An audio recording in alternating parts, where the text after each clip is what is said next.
Welcome to the Renaissance Woodworker. I'm your host, Shannon Rogers, and welcome into my shop. Working with small parts is difficult no matter whether you're working with power tools or hand tools. The smaller a piece gets, just the less surface area there is to either clamp the board in place or to run it past a spinning blade without getting your fingers too close. Certainly working by hand can make everything a lot safer because, a saw moving back and forth has kind of the built-in flesh detecting technology. When it hurts, you stop and you're not cutting your whole hand off in the blink of an eye. But you still have to figure out ways to hold on to these little parts. And there's always that in-between time where it's the really small cut, where you can maybe reference it up against a bench hook or something like that, make the cut. And then there's that time when it's not a big cut, but kind of an in-between cut. And I've got these 3 strips of mahogany that all were ripped out of the same board. And as I ripped a piece off and ripped another piece off, it obviously kept getting skinnier and skinnier, and I kept running into issues where work holding became a problem. When I made the first cut, it was really quite easy just to clamp it down on my bench using holdfasts.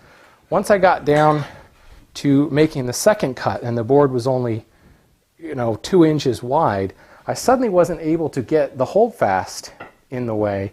I clamped the holdfast down because it was in the way of my saw as I made the cut. And the more I tried to back it off, the less I was able to hold on to just this little inch wide piece on the very end. So that's when I actually turned to my scrub plane. There's been a lot of talk of late that scrub planes are really not as necessary when it comes to milling lumber. Something like a number 6 or 4 plane is really kind of your go-to plane for hogging off that wood, and the scrub plane kind of gets thrown under the bus a lot because it's a short stubby brethren that isn't going to be as good or as fast at flattening a board. Here's where the scrub plane can really, really reap your rewards. I've got a board left here, and I need to cut off. I need to make sure I mark my waist side first because I'm almost cutting this board in half.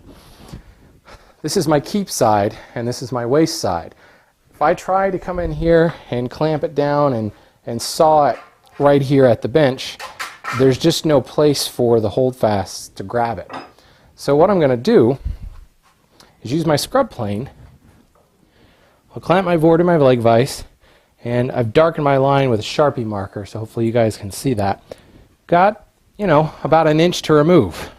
Got the scrub plane set to a pretty good thickness. I've got a large portion of the blade exposed here. I should be taking about 1/8 of an inch off.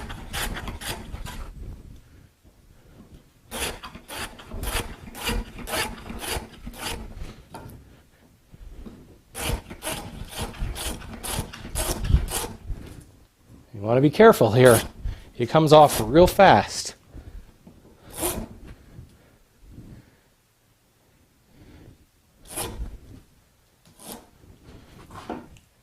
Now I'm pretty much right on my line. You can just see a hint of Sharpie all the way along, and the key is to mark all the way around the board. Now I've got a gauge line here, and it's darkened by the Sharpie. I can come back with, a smaller traditional plane like this number 3 and clean the whole thing up. The key is, look at these shavings. They're close to 1/8 of an inch thick. Now trying to remove that 1 inch of stock by sawing, you'd come up with all kinds of ways to maybe make it work, but you saw in 20 seconds I was able to hog that off. And yeah, I turned that 1 inch of wood into shavings, but what else was I going to do with that 1 inch of wood? Now I'll just come back with a number 3 or any plane that's kind of appropriate size and clean up right to my line.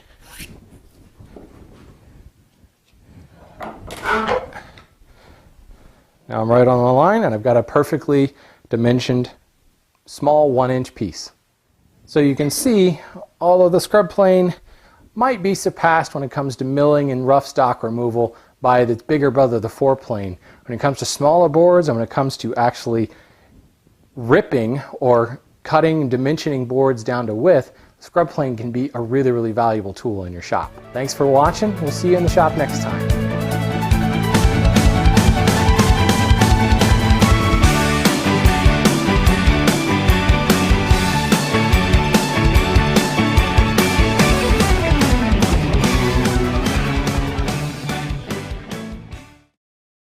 This holiday season, don't forget the gift that keeps on giving. And now until December 26th, use the coupon code ELF and get 10% off the Hand Tool School membership.